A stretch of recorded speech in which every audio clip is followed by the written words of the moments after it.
As it's spooky season, there's no better time to welcome ghosts and ghouls to Refracted World. We've all seen a shadow from the corner of our eyes, something that couldn't possibly be there, but is. Perhaps you've had a paranormal sighting, or even conversed with the dead, floating ethereal beings that live within the walls of your home. Everyone and every culture in the world has a word for ghosts. There are millions of eyewitness accounts dating all the way back through human civilization. And yet, there seems to be no solid proof that ghosts even exist. So, do they?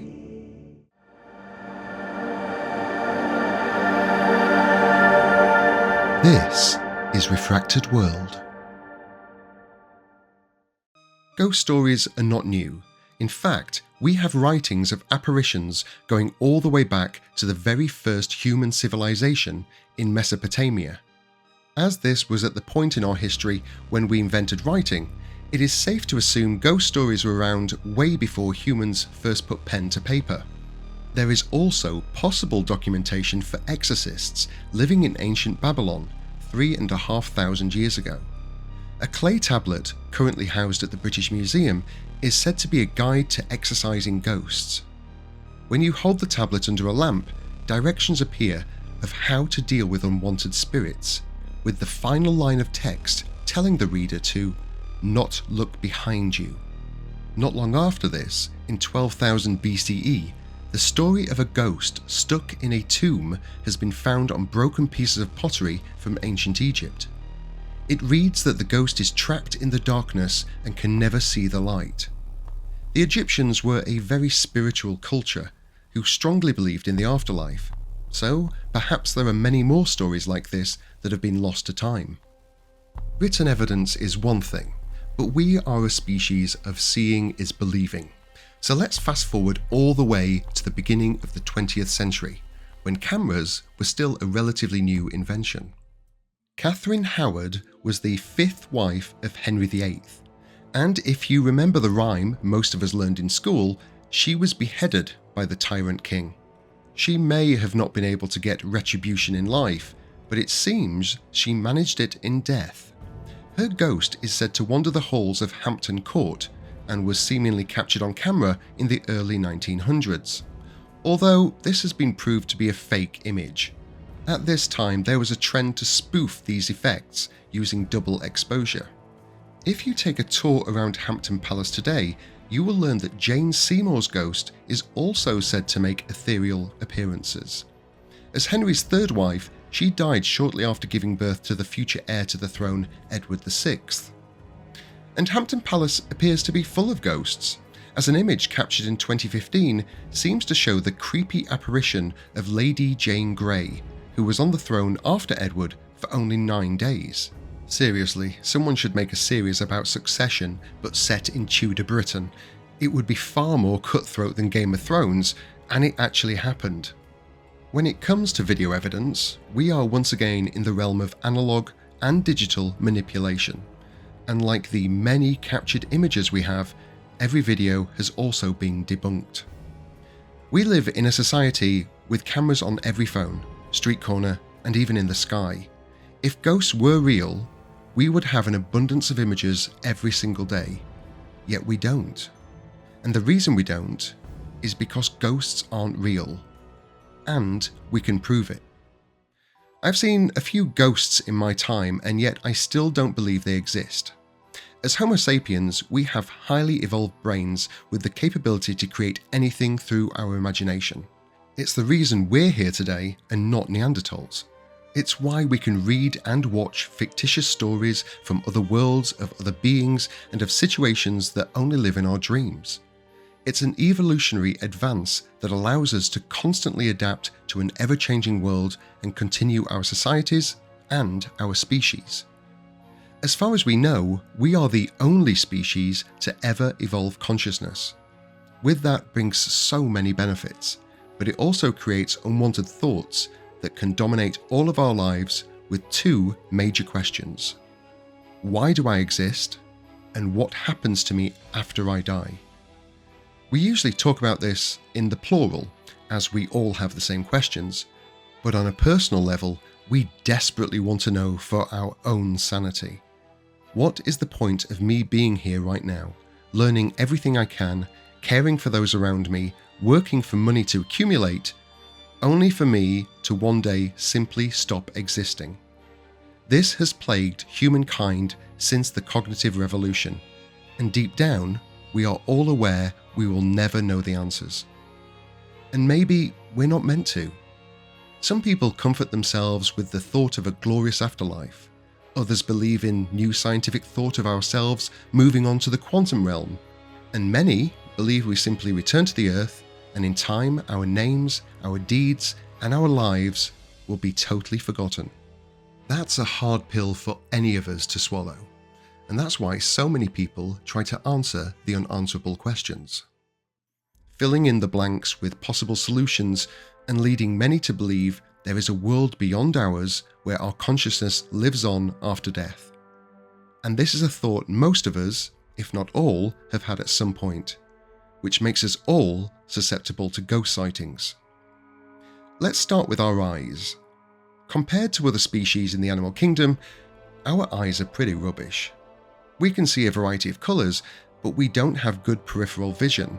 We can't see infrared, and we can't see well in the dark. And this last one is key, as the majority of ghostly sightings are recorded at night or in dark places. Because we have limited sight, our brains take what little information they gain from the eyes and produce a recognisable image. It's why we see faces in curtain patterns and burnt pieces of toast. When you see something from the corner of your eye, it doesn't mean what your brain is telling you is actually there. This is all part and parcel of being human. We have very active imaginations that are always working. When we don't understand something or can't see something clearly, our brains fill in the blanks using whatever knowledge is at hand. So if you believe in ghosts and are in a supposed haunted house at night, you are very much more likely to see or hear a ghost. Those creaking floorboards, that eerie whistling sound, the banging coming from the kitchen, all of these noises can be attributed to mundane reasons, but allowing our imaginations to run wild, we can very easily attribute these sounds to the phantasmagoria. As a quick side note, Phantasmagoria is also the title of one of my favourite games from the late 90s. I played it a lot when I was a kid, but looking back, it was really gruesome. For anyone that remembers that Sierra game, please let me know in the comments.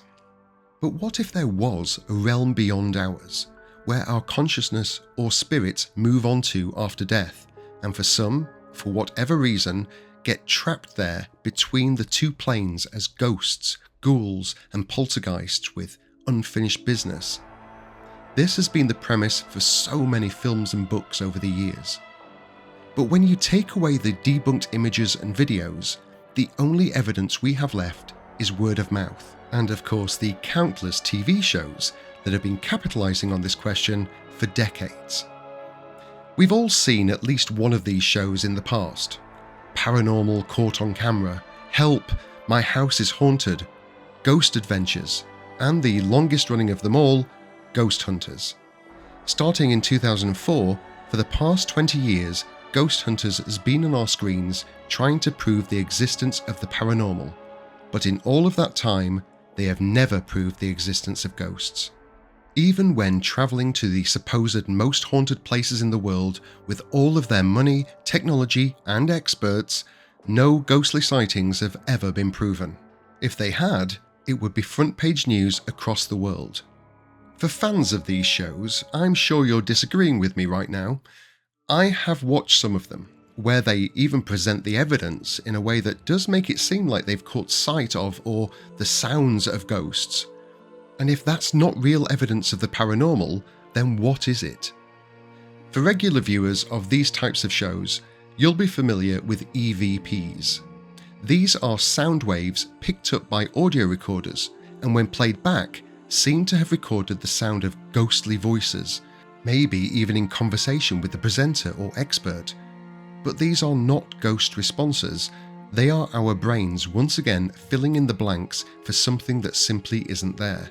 The same as our vision, our hearing is first filtered through our brains and is translated to something recognizable. If you are expecting to hear a ghost responding, you will likely hear it, but if you're not, it won't sound like words at all. Here, let me try and prove it. Okay, for this experiment, I want you to listen to the following sounds, pause the video, and then write down what you've heard, and then unpause the video.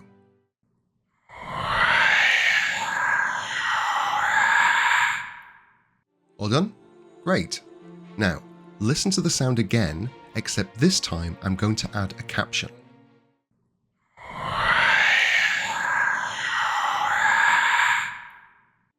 Did you hear "Why Are You There"?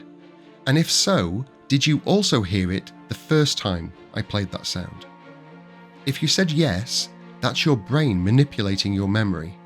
The sound says absolutely nothing at all, and I know that for a fact because I recorded it myself, simply breathing into a microphone and then adding some effects to make it sound spooky. No actual words were spoken, and yet if we are susceptible, or we are told what those words are, we will recognize them as such. We all fall victim to the power of suggestion at some point, but that's all it is. There is another tool at the ghost hunter's disposal, and that is an EMF detector.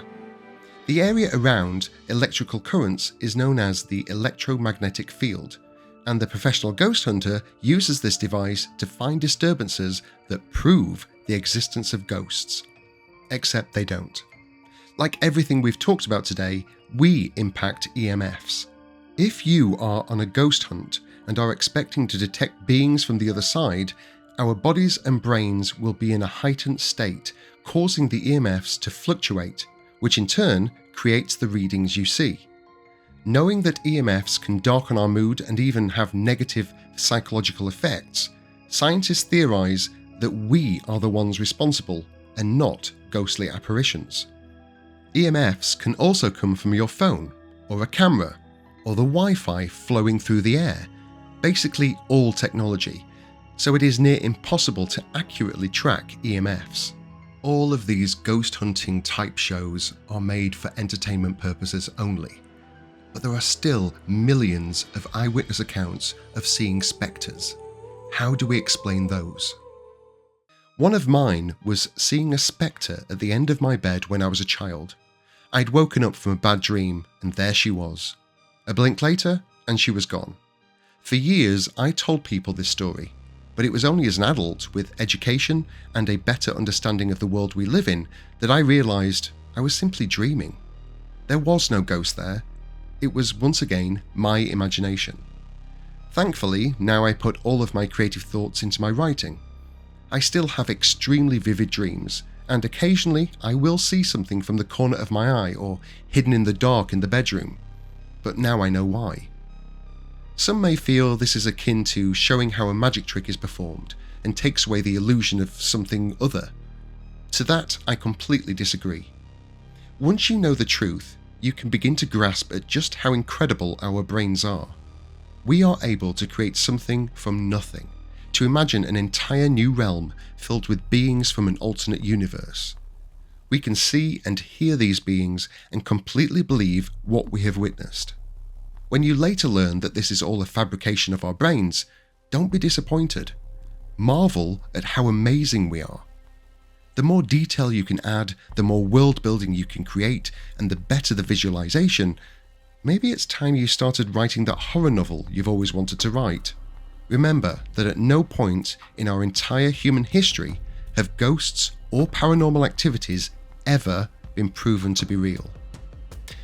As always, there is a wealth of information online if you want to learn more. Stick to credible sources though, as hearsay, opinion and conjecture are not and never will be factual.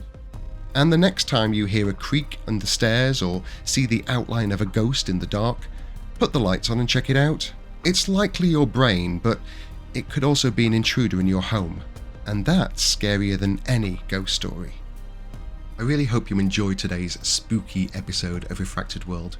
If you have any contradictory evidence or proof of ghosts existing, then please let me know in the comments. I would love to learn more. I'm always up for learning new information, even if it contradicts what I believe. That's the great thing about our human brains, we can adapt with new information. As far as I'm aware, ghosts don't exist, and we have the proof to back that up, but if you think you can give me more evidence that shows they do, then please let me know. If you haven't done already, please subscribe to the channel. I'm still in my early days of building up my YouTube presence, so that would be great. And until the next time, take care out there, and I'll see you soon.